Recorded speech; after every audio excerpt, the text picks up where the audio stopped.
ba yung hinahanap natin? Taong maliit. Masyado na po akong overwork, ha? Pero huwag niyo naman po samahan ng panlalait. Hindi ikaw. Mas maliit pa sa'yo. Ano yun, Duwende? Masyado ka maraming tanong, basta hanapin mo. Doon ka nga, tignan mo doon sa kusina, ako dito. Eh kung mahanap ko po kung ano man yung maliit na tao, ano pong gagawin ko? Eh, di paluin mo, tadyakan mo, sipain mo, basta. Oh my kulay! Oh. Nay, Tay, bakit ba hanggang ngayon galit na galit pa rin si Lola at Ate Lucille sa akin?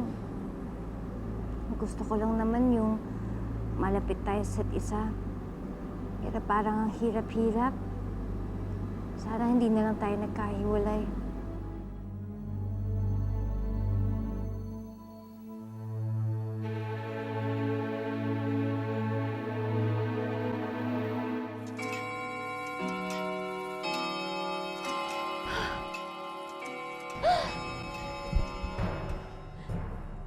Ina!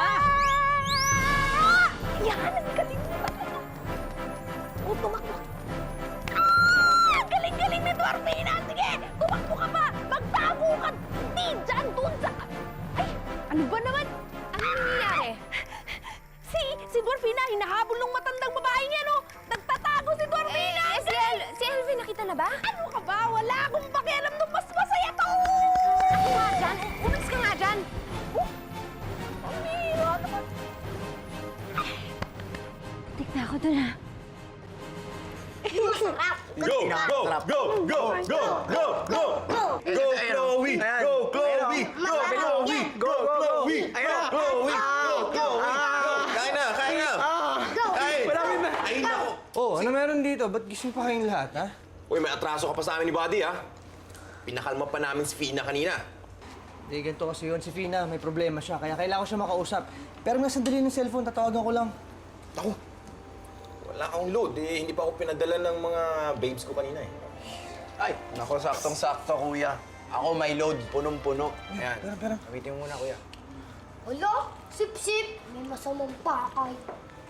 Wala ka laman. O, Fina, kain na, Chloe. Fina! Go! Go! Ngayon, wala ka na. Yung cellphone na binigay sa akin ni Lindon. Baka si Lindon na yung tumatawag.